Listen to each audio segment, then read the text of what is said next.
Odyssey's going back to school, and we've got all the supplies you need, like A-plus exclusive music stations and podcasts to help you or your student excel. Wake up and get the school day started with Acoustic Sunrise, the best mix of acoustic pop. Hit the books with Classical Odyssey, passionate classical music to help you focus while you study. Listen to essential school podcasts like Grammar Girl's Quick and Dirty Tips for Better Writing, and be inspired with TED Talks Daily. Get back to school with new exclusive stations, plus all your favorite local radio stations and podcasts on Odyssey. Talking about our mental health has the power to save lives. We witnessed that firsthand with Odyssey's I'm Listening Mental Health Special. Carson Daly, Dr. Alfie, and a cast of generous guests, including Billie Eilish, Imagine Dragons, Lizzo, Justin Bieber, Darius Rucker, and more, shared wonderful insight and tips for coping. If you missed the special or want to hear it again, it's on the Odyssey app and Odyssey.com now. Please remember, you are definitely not alone. Hear I'm Listening now on the Odyssey app.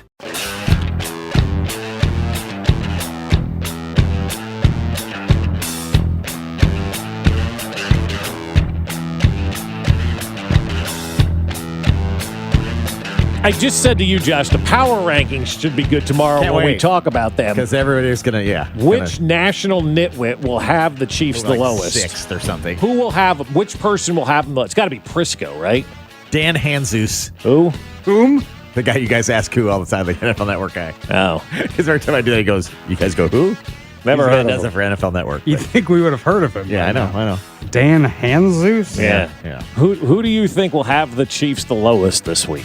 Says Dan Hanzus, actor.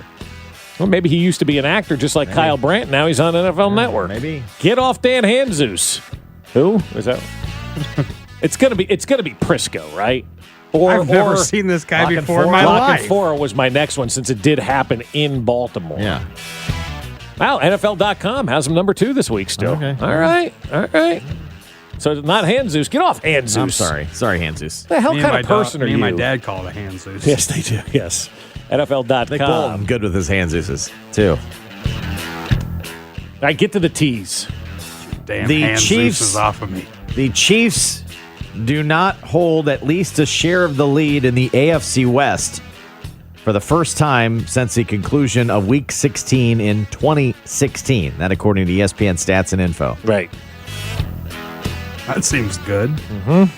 Not holding at least a share of the lead in the AFC West for the first time in nearly 5 years. Right. Since week 16 of 2016. That's when the Raiders came in here and won that football. Or no, that's when the Raiders were like 11-4. We were, I don't know. The Raiders had a 1-game lead at that point in time. But what's also interesting about that is that the Chiefs, since they've had Patrick Mahomes in their organization, have been in first place in the AFC West. They have never not at least had a share of the AFC West lead as long as Patrick Mahomes has been the quarterback in Kansas City or has even been in Kansas City. Even the year where he wasn't the starter in 2017 is that they had a share of the AFC West lead at all of those times. So this is the first time in Patrick Mahomes' career that the Kansas City Chiefs don't at least have a share of first place in the AFC West. Mm-hmm. That's true. That's pretty remarkable. Isn't that weird? With the way that the top teams or just in the like NFL cycle on and cycle even off. Even early in a season. Like an 0-1. Like now you could say, okay, fine, they're not in first place. They're 1-1. Right. Exactly. Because the Raiders and Broncos are 2-0. Right. Sure. Right. That hasn't even happened. But they've had that September dominance, though, Josh. I mean, that was the first loss they had in September under Patrick Mahomes. That was the first interception they had in September under Patrick Mahomes. And so the early season and the late season dominance that this team has been able to have under Patrick Mahomes has been, unbelievable, really. I mean, him and Andy Reid have figured out a way to dominate at the early part of the season and then dominate at the end when it matters most. You look at the final quarter and the first quarter of the season, I would imagine there's nobody in the NFL that's had a better record in the first and fourth quarters of the season since Patrick Mahomes has been drafted into Kansas City. I think while it's also, yes, we all know the Chiefs have been very dominant over the 3 years Mahomes has been the starting quarterback. I think it also is an indictment on the rest of the AFC West for how poorly you've been playing. Sure, yeah. And while we could sit here and, I do think the gap is closing. You guys know that. Bob and I have a $100 bet right now. I just need, order online. I don't care if they all close as long as I can order online. AFC West wins. But either way, like, I think the gaps are closing. However, like, What does that mean for Old Navy? over the last couple of years, like having those conversations, was it Garrett Bowles said it last year, thinks the Broncos gap with them. That's not true. No. Like, I do think that the Raiders are at least planning for you and drafting and plotting their entire offseason around beating the Kansas City Chiefs. I think more teams are starting to consider that an option too. Like they're looking at the Chiefs going, okay, how do we build our roster just to beat that team? Because we're going to have to slay that dragon if we want to make it to a Super Bowl. Like if you're an AFC team, that's your game plan right now. How do we beat the Chiefs? And so I think that's, again. I was hearing Baltimore was discussing that last week. Like all the changes they were they were making, they're like, it was for the North, right? And they were debating it like, well, it might have been for the Chiefs. Like, are we sure it wasn't for the AFC North? And they were having the debate. I'm like, it's probably a little bit of both. You have to play defense in that division, maybe better than maybe some other. That's always thought of as like a low scoring, grind out, have tough defense division. But they were having the debate in Baltimore, like, I'm not so sure they weren't doing all these changes to go after the Chiefs. Yeah, well, I think when you look at the two teams, they may or may not play. I mean, they do play in the regular season in a random game, but in the playoffs, there's no guarantee that they play, right? I mean, let's face it. I think that the general consensus around the NFL is that if you want to make a Super Bowl out of the AFC in the next decade, you're going to have to go through Kansas City. Well, I think when you look at the two teams that are ahead of the Chiefs now in the standings, dare we say that, the AFC West, Denver and Oakland, if you have to decide which one is more believable right now, it's the LA Raiders because they've beaten the Browns and they've beaten the Steelers. Denver is 2-0. They're now in Vegas. Oh, they are? They moved. I must have missed that. They got this weird looking stadium. The Raiders move all the time, so how long are they going to be at this place? I think this one's for good for a while. Well, for a while. We thought they all were for good, right? The Raiders just get bored. And like, I think once Lloyd Christmas? Yeah, Lloyd Christmas builds his dream home there. Yeah, I think that's true. staying. He is building that house Dream out there. Death Star. But you could commute. I mean, I'm sure it's going to have like a helicopter pad in case they decide they wanted to move to Reno. I think like Reno's the next city, right? Like that's the perfect city for the Raiders, the Reno Raiders. Could you imagine that? Like is that the next carrot to dangle in front of everyone? Yeah, Reno. Have you ever been to Reno? Have either of you guys ever been to Reno? I've watched the television. Okay, it's nothing like that. Like I've been to Reno. That's disappointing. Twice. I take that back on the way to Lake Tahoe. Reno? No, 3 times to Reno. I wish it's not Janet. It's just Reno, right? And so dance party there. Reno is like old school Fremont Street, downtown Las Vegas, but worse. It's like you really see some like sad individuals hanging out at the casinos in Reno, and they're all locals because you're only going to Reno if you're going up to Lake Tahoe or something. You're not planning a trip. You know what we need to? You know where we need to go this summer, kids? Reno, Nevada. Let's get in the car and go. Like nobody's going there, so it's all local, smoking parliaments, drinking light beer, down on their luck. That's Reno. That's the perfect spot for the Raiders. Go to Reno. But then you look at the Denver Broncos. They're 2-0. They beat the Giants and the Jacksonville Jaguars. I also have the Nevada Museum of Art in Reno. Why wouldn't they? There's nobody that goes, oh, Reno's a great place. I mean, if you look at Reno, it is desolate, man. It is in the middle of nothing. Also have the National Automobile Museum, which seems fun. Oh, all right. You're taking the kids to Reno now, aren't you? I just looked up things to do in Reno. There's the first thing, 15 fun things to do with kids in Reno. 15 things, 15. Bob. There's a list of you're 15. downplaying. How many like city parks do they have listed where you can play on the swings? Number 2 is Truckee Riverwalk. Truckee downtown. Riverwalk is kind of cool. I'll give them that. The Truckee River is a little nicer, but you can do that about any town. You can watch City. ducks there, apparently. Watch ducks. Reno air races. There's air races that go Those on. one time a year they bring in the Blue Angels like everybody does. No, apparently they have like a strip that's all for it. It's just all dedicated to air 15 races. things. Well, Ryan, you plan your trip. You let me know how it The goes. Animal Ark is a beautiful nature center, according to this. Yeah. A lot to do in Reno. I'm going to be over here planning a trip to Reno, Bob. You continue to bash me. Well, I will because that's the next spot for the Raiders, the Reno Raiders. So, Reno Raiders. But Denver hasn't beaten anybody. Oakland, I'll give them a little credit. They beat Baltimore. Chiefs didn't beat Baltimore, and they beat Pittsburgh. Those are two nice That's wins. two very nice wins for Two them. nice Yep. wins to start the season. So, if you're looking at a team that could potentially be there, and you're judging it based on what they've done in Week 1 and 2, then I guess it's the whatever they are Raiders. The Reno Raiders. Kind of like it's got a nice ring to it. Yes, too. R squared, man. Yeah. And I'll tell you what, Lloyd Christmas haircut, that fits in perfect in Reno. That'd be a great number 16 thing to do in Reno. Watch the Largest Raiders. zoo in Nevada is in Reno. Well, there's not going to be no Sierra zoo. Safari Zoo. Why would you have a zoo in Home Las Vegas? to more There than you go. 200 exotic animals. Oh, wow. Do they have a Somali wild ass? Probably. And then we get to the parks. There they are. What number of the parks? Number 8. Number 8. Galena National Park. There it is. Some gentleman named Wilbur D. May has a museum there. They got a great swing. Kiddos will love it. It's a arboretum? Arboretum. Arboretum? Mm-hmm. Hey, Arboretum. Coach is keeping it real department. Shane Beamer, maybe our favorite interview of the week, Bob, the South Carolina head coach. They got drilled by number 2 Georgia. You mean Lou Holtz? 40-13. No, South Carolina has moved on from both Steve Spurrier and Lou Holtz to now Shane Beamer. Never heard of him. He was asked about Georgia's defense. Is this Frank's kid? What did they? Yeah. What did they do to slow down the South Carolina offense? They've got like 105-star football players on their defense. They have a defensive lineman that weighs 340 pounds and runs better than everybody on this call. They've got 5-star defensive backs. They're big and physical and fast. I mean, other than that, they're really freaking good. That's why they have the top defense in the country. They're hard to run the football on. So there wasn't some magical scheme they came out with tonight. They got 5-star recruits everywhere, and they play really physical. Damn. That is a case of reporter trying to prove that he's smart on something, and the coach is like, they got all these 5-star recruits. What did you expect? We're rebuilding here in South Carolina. I don't think it was proving it smarter. It's just I need you to say it. What was the answer? What was the reasoning? You're the coach. Tell me why. I told him why. His facial expressions were so good. Yeah, that was really good. I love the speed is faster than anyone on this call.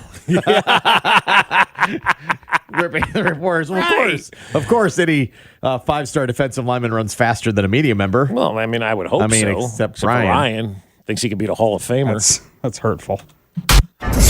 You hear him game days on 106.5 The Wolf with Mitch Holtis. I think teams recognize now the greatness that the Kansas City Chiefs are. And you hear him on Players Only on Thursday nights starting at 6. If you're going to load the box and you're going to play bump and run man-to-man, you need to have receivers that can create separation. It's Chiefs Radio Network color analyst Danon Hughes on Fesco in the Morning on your official broadcast partner of the Kansas City Chiefs, 610 Sports Radio.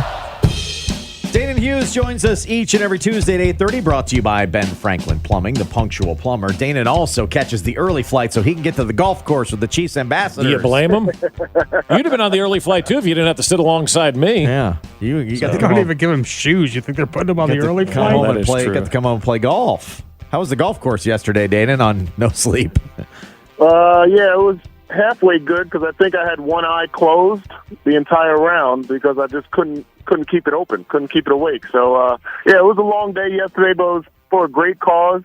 Chiefs ambassadors have always done a great job in the community, being a part of the Chiefs organization, raising money, giving away money for scholarships and other charitable endeavors throughout the Kansas City area, a lot of kids' charities as well. So we had a great turnout. I believe we had 34, 35 teams and beautiful weather.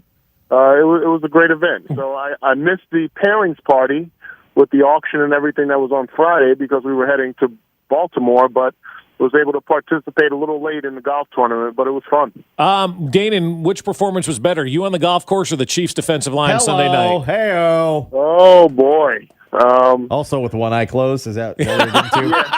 Is that what you're getting to there, Bob? I wasn't. Yeah. I think I might have played a little bit better this week. So, for once, I played a little bit better than what we saw with the Chiefs. And that was unfortunate because on primetime TV, you had an opportunity to really make a statement, especially after the win against the Browns at home. And, they kind of laid an egg. And it's unfortunate when you look at the run defense specifically because, to me, that's exactly what you needed to prepare for. That's what you were probably being told all week and what was ringing in your ears in preparation is to the zone read and the RPOs that we need to focus on what we're supposed to do. And this defense, and you guys have heard me say it, most times when a defense gives up big plays, especially in the run game, it's usually because one guy is trying to do somebody else's job. And I saw what Alex Okafor, Chris Jones, Frank Clark, Jaron Reed, those guys just looked a little confused as to where all the bodies were moving, the offensive linemen pulling in different directions, lead blockers. I saw Chris Jones chase down from behind Devonta Freeman, and he didn't even have the ball. I mean, he ran probably about 10, 12 yards sideways towards the sideline, thinking that Freeman had the ball. I fell for that fake too. Yeah, I thought Freeman had it too. Oh, I know. Yeah, I did as well. Right there, I'm like, Chris Jones gonna make a play. Oh wait, he doesn't have the ball. Crap. Yeah, and it is confusing, but there are keys. And I'm not saying, I mean, everybody gets paid on the field, and the Ravens really did a nice job with their arsenal and what they were bringing, but there were multiple times in that game where I just saw guys look like they were a little lost, and they were, it was kind of like, you remember the old cartoons where, the Roadrunner would run sideways around and around, and next thing you know, Wile E. Coyote was all twisted up? That's kind of how it was. It was like these guys were so caught up in watching what was happening and trying to decipher who had the ball and what was going on. And next thing you know, they had a block knocking them down or knocking them backwards, or Lamar Jackson running right past them. So I don't know if that kind of offense is sustainable for a full season. We have seen that the Ravens haven't been able to replicate that in the playoffs or late in the season. But it's definitely a learning opportunity for the Chiefs defense. Danon Hughes, Chiefs color analyst, joining us here on 610 Sports Radio. Chris Jones, the moving of inside and outside, I need to see him be a star at like any and all times. And sometimes the stats lie a little bit, and you can see the eye test is different. He wasn't a factor the other day, and the stats showed 1 assisted tackle. Yeah. I mean, that tells the tale. I think there are times where, a guy of his stature can get 4 tackles in a game, but really wreak havoc on opposing offenses. And the stats in those cases may not tell a lie, but the stats tell the truth when you only get 1. I'm sorry. When you only get 1 tackle, that's true for the stat. And and just the way it was done, some of the times where, like I said, he looked like, he was frustrated because everybody was moving faster and sideways and lead blockers coming on. And there were times where it looked like he and several other guys were guessing, hoping that, the running back had the ball, so they would shoot a gap really fast, really hard, and only for Lamar Jackson to skirt out on the outside and keep the ball. So those are the things that I think that kind of offense can have a tendency to expose a guy like Chris Jones and maybe even push him or Steve Spagnuolo to move him on the inside a little bit more because, he's not going to be a speed guy on the outside. He's not a Joey Bosa off the edge. He's not a TJ Watt off the edge. He's going to be strong and he's going to be solid and he can be a force.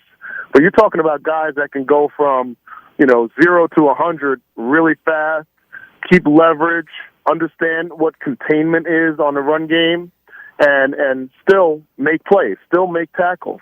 And Chris Jones out on the outside, I think he can be a force against the passing game. And, with twist stunts, et cetera, and exposing offensive tackles.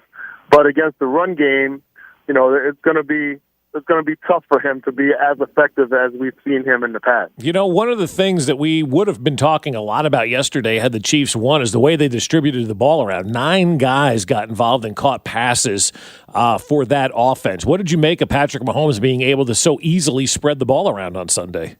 I think it's just about the growth again. I mean, how often have we seen Patrick Mahomes one week be really good, but you still see some things that he can improve on, and then immediately next week he come out and actually show that he's improved upon that. We talked last week about the heavy load and volume that he was getting to Travis Kelce and Tyreek Hill, and he even acknowledged it, leaning on those guys a little bit too much, and then immediately coming back next week and distributing the ball to other people. Now, I will say Tyreek Hill, he is still a top receiver in the NFL, the top playmaker in the NFL, but to be held down to 2 catches and then 1 reverse, to me, there's something that has to be looked at that, because this is the 3rd game against the Ravens for Tyreek Hill, and I think to my calculations he's had 15 catches total and only 1 touchdown.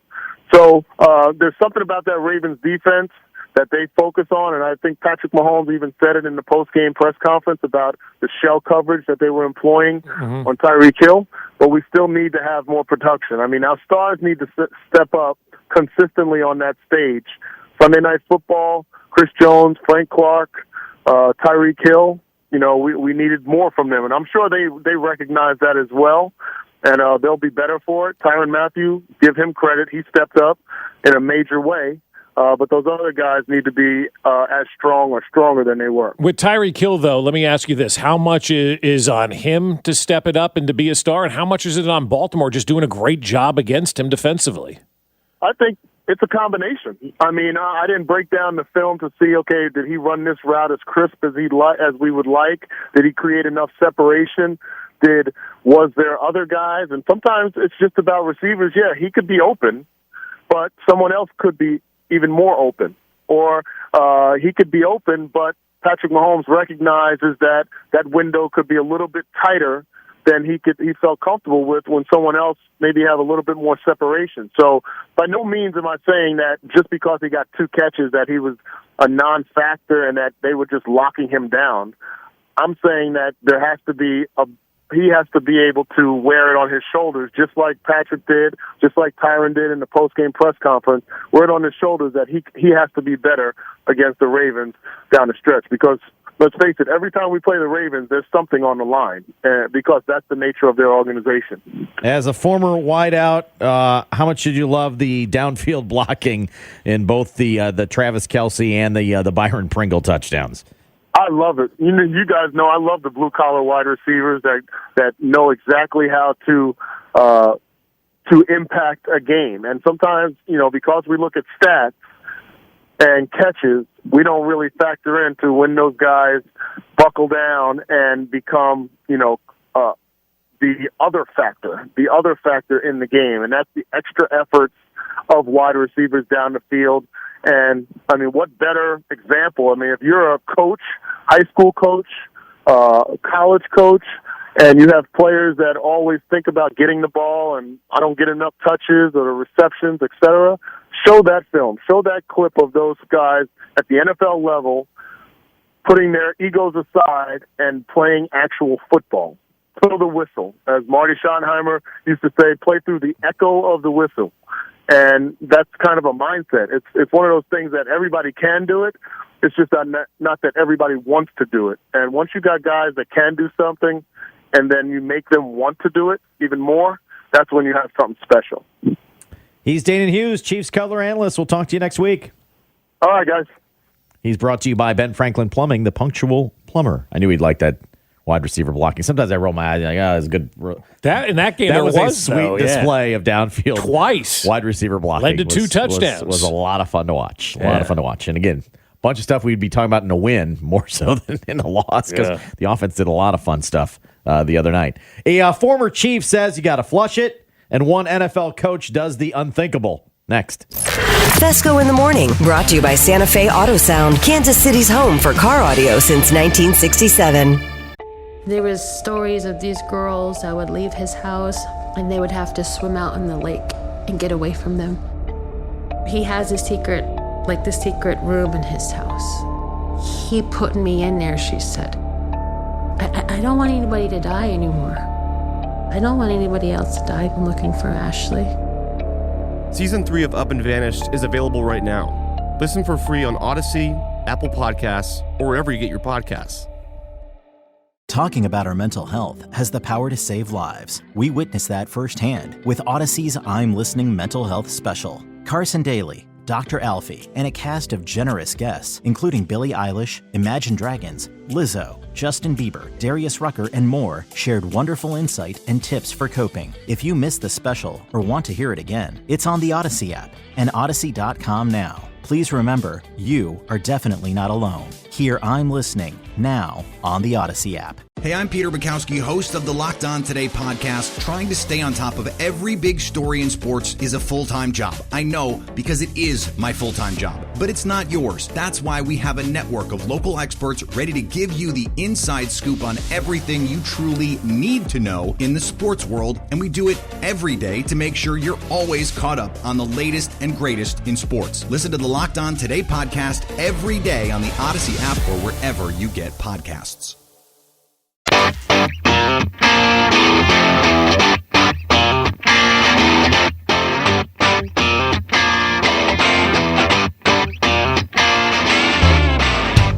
We just chatted with former Chief Danon Hughes, Chiefs color analyst, who joins us each and every Tuesday. Mondays at 7:30, we talk with forever Chiefs linebacker Derek Johnson.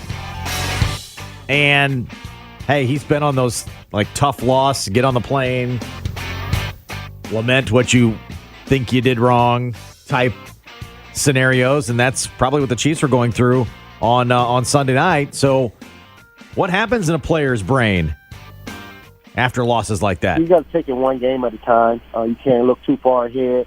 I've always had the mindset it's never as good as you think it is, and it's never as bad as you think it is either. You just got to keep getting better, and I think the Chiefs have that. You talk about a Chiefs team that built a culture over the years that is strong and strong-minded. And I right now, it's one of those things where you got to lick your wounds a little bit. Okay, you're not that team that's 2-0 right now. So nobody's talking about the Chiefs are going to the Super Bowl and all this early talk right now. They're talking about, oh, this is how you beat the Chiefs type of talk. But I tell you what, this is just going to set a little fire on the guys. And sometimes losing early helps you, honestly. Of course, losing late, you don't want to do that. You want to get on a roll, peak at the right time. But this was a game that could have went either way. This wasn't a bad loss.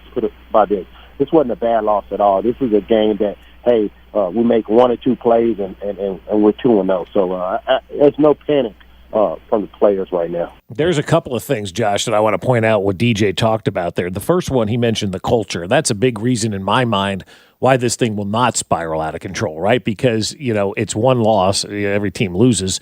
But the culture of what goes on at Arrowhead has been established. We understand what the culture is. We understand that these guys are driven to win and have success every single day. This isn't the Jets we're talking about, where one loss spirals out of control and you look up and you're 0-17. We're not going to be there. We're not Jacksonville or someplace like that. So the culture obviously has been set in stone and is very important, very good in Kansas City.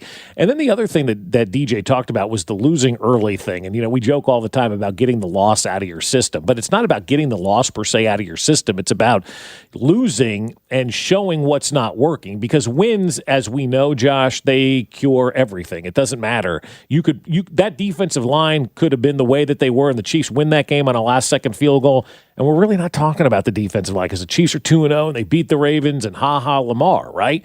But now we're looking at it and we're going, okay, they did suffer a loss. One of the big reasons why, and I say one of the big reasons why, is that the defensive line was a total no-show in that game. Not one of those guys showed up to work on Sunday.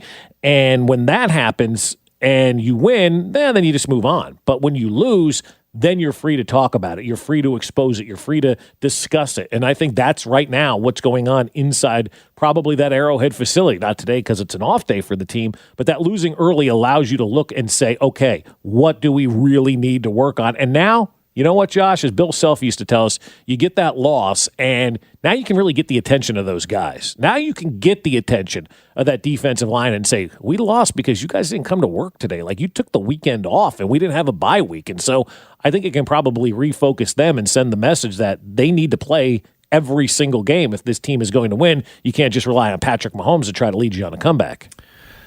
Yeah, you tell them that. The fact is you usually can count on Patrick Mahomes to lead you a comeback. That does mask things, too, because, if you look at it. But you didn't win this week, so you can't mask anything. The defense was timely in the Browns game. Yeah, sure. Right? It was. It was timely. There were some signs in that first half. No question. Right? That you're like, ooh. But you got to win, so you moved on. Yeah. You did better in the second half. You got some timely turnovers, some timely stops, and you moved on. This week, you're like, okay, you didn't win, and now look at the defense. So there's plenty of work to go that goes into to this defense. And then also, as Derek Johnson kind of reminds you too, that you're thinking next game, you're thinking next up. I mean, we lament these things longer than they do. Oh God! And in a way, that's a great thing, right? We're gonna push into like Wednesday, right? Right. They have today. Or yesterday, really, and then today they're on to the next thing. And when they come back, it's fully into the next. I mean, they're putting stuff behind them much faster than we do, because there's no time to lament stuff. It's about, hey, what do the Chargers do? And so in that vein, it's great because you do set yourself up in a position to get through it a lot faster. Yeah, you do. And the players are much better at it than we are. It always will be. I mean, we'll still be talking about this thing till Friday, and then the weekend will happen, and then Sunday will happen. They'll get a win, and we're back to celebrating, having a good old time. There'll be some people, if they don't get the number one seed, they'll come back to this game. Yeah, sure. And then Chiefs won't be thinking about, no. Oh, boy, week 2 in Baltimore. When they arrive tomorrow at the Arrowhead facility, this game will be a distant memory for all of them. But it needs to also not be a distant memory for the way that some of the position groups played in that football game. Most importantly, the defensive line. They need to kind of look at this game for the rest of the year and go, we can't Baltimore this thing up. All right, another NFL head coach. I don't know why you'd do this. Don't know why you'd say this. No, special teams coach. Special teams coach, yes, he is. But he's an NFL coach. I'm not saying head coach, but he's an NFL coach. John Fossil. Bones, they call him. He was the one in Hard Knocks Lenny Dykstra? that was discussing his vasectomies as well, if you caught any of the Hard Knocks. You're on that one on your own. You may be the only one that watched the whole thing. Ryan did, didn't you? No. Did you not get through it either? I'm sorry, I was miles away. What? Did you get through the whole Hard Knocks? No. Okay, I thought no, like I said, I think you may be not just in this room, like in America. I think this was like by the way, I wasn't the only one that was stunned Two. by the Hard Knocks announcement, right? Like the big announcement on Thursday Night Football.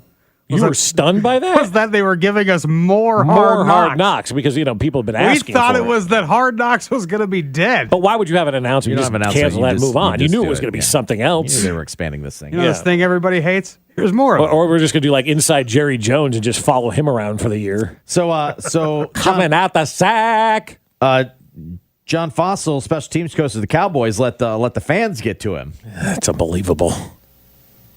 They rushed a punter, led to a penalty, Mm-hmm. and here's his excuse or his reasoning, however you want to play it. Quote, I think Cowboys fans aren't the play it safe type, so I was going to give them what they wanted, come after their ass on the punt rush. So I hope they're happy with it. We came after him. End quote. You let the fans dictate? Well, I mean, what do our fans do here? I think they'd rush the punter. All right, let's go. Let's go. Punt block team, go. I don't think that's a great recipe. You guys aren't big fans of the fan-controlled football league? As much as, we'd like to have input, there are people paid to not listen to our input a lot of times as fans, right? I think it was like almost one of those, he got tired of hearing about, like, I don't know if he's on Twitter or where he's running into fans at the HEB or wherever he's meeting people in Dallas, where fans are coming up to him and saying, what you need to do? You need to rush the punter more. Or he's listening to sports talk radio, which of course they don't listen to because they tell us all the time they don't listen. So John Fossil is out there saying we did it because the fans wanted us to. Yeah, fans want it. And it didn't work. No. So hope you're happy. Right. So moral of the story is we're idiots. Don't listen to us. Right? Well, I would just expect you to Except not think of it in that regard. Think of it what's best for winning that game. Mm-hmm. You're supposed to be compartmentalized as a coach. Sure. Yeah. This is not good. I mean, I think about some of the things here in Kansas City that would have happened had they listened to the fans. Like, we would have drafted Deshaun Watson instead of Patrick Mahomes, right? That was a big. I mean, I think other than Kling, who had Patrick Mahomes pegged from day one, nobody else thought Patrick Mahomes should have been there. Yeah, as a flyer.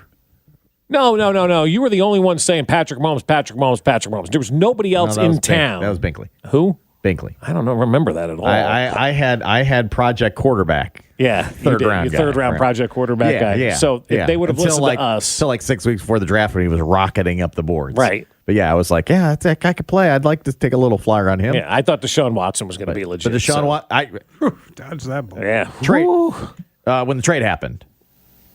Yeah. Deshaun Watson. It was Deshaun Watson. Yeah, all right, we got Deshaun. With Patrick Mahomes. Okay, cool. I'm good with that. Yeah. So if they listened to the fans, Deshaun Watson would have been sitting on the sidelines here. He's got the butt crack. They would have drafted Geno Smith. Oh, my God, that was perfect. Most likely, right? They would have drafted Geno Smith with the first overall pick. I might have been that. But you're a fan. If they listen to you, Geno Smith would have been the pick over Eric Fisher. Eric Fisher proved to be a very good to outstanding left tackle for his career here I had on that, City. but I definitely was a Geno Smith guy there. We 100% would have traded Alex Gordon, right? instead of sending him down to the minor leagues and learning a new position, if the Royals listened to us, 100% we would have traded Alex Gordon, right? If the fans had their way. Good thing that didn't happen because Alex Gordon, before he signed that last 3-year contract, is pretty darn good. Do you realize Alex Gordon is in the top 3 in hits in Royals history? I think I heard Vern say yesterday. We stopped doing this with Royals history. All right, that's fine. But I just heard it, yes. But we would have traded Alex Gordon if the fans had their way. Another thing, if the fans had their way. Alex Smith, one of the 3 best quarterbacks in Chiefs history. It's true. So what? Yeah, it's true.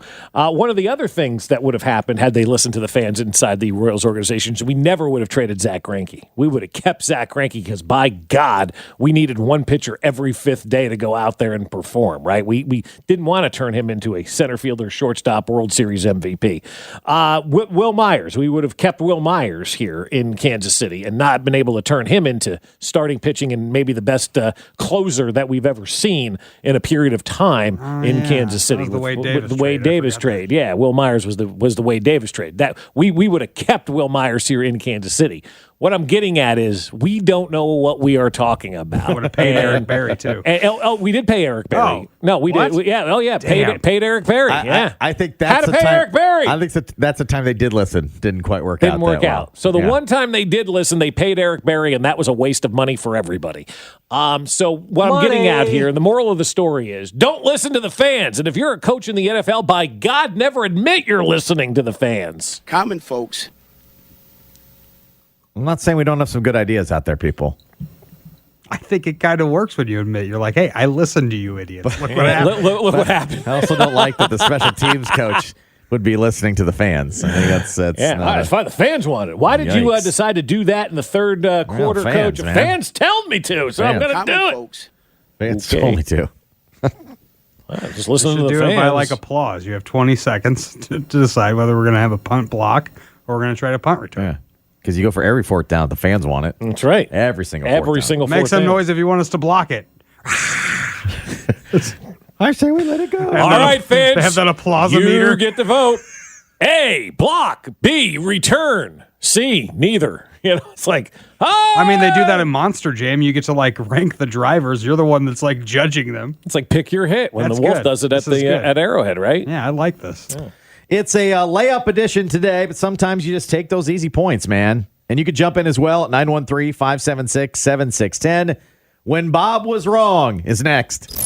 Fesco in the Morning, brought to you by Santa Fe Auto Sound, Kansas City's home for car audio since 1967. I'm Erin Ryan, political commentator, comedy writer, and host of Crooked Media's Hysteria. And I'm co-host Alyssa Mastromonaco, former White House Deputy Chief of Staff for President Obama. Each week on Hysteria, we are joined by a team of hilariously opinionated ladies to discuss the headlines from the serious to the absurd. We cover everything from reproductive rights to rom-coms and break down the political news of the week and cultural stories that affect women's lives. New episodes of Hysteria drop every Thursday. Listen on Odyssey, Apple Podcasts, or wherever you get your podcasts. Talking about our mental health has the power to save lives. We witnessed that firsthand with Odyssey's I'm Listening mental health special. Carson Daly, Dr. Alfie, and a cast of generous guests, including Billie Eilish, Imagine Dragons, Lizzo, Justin Bieber, Darius Rucker, and more, shared wonderful insight and tips for coping. If you missed the special or want to hear it again, it's on the Odyssey app and Odyssey.com now. Please remember, you are definitely not alone. Hear I'm Listening now on the Odyssey app. There was stories of these girls that would leave his house and they would have to swim out in the lake and get away from them. He has a secret, this secret room in his house. He put me in there, she said. I don't want anybody to die anymore. I don't want anybody else to die. I'm looking for Ashley. Season 3 of Up and Vanished is available right now. Listen for free on Odyssey, Apple Podcasts, or wherever you get your podcasts.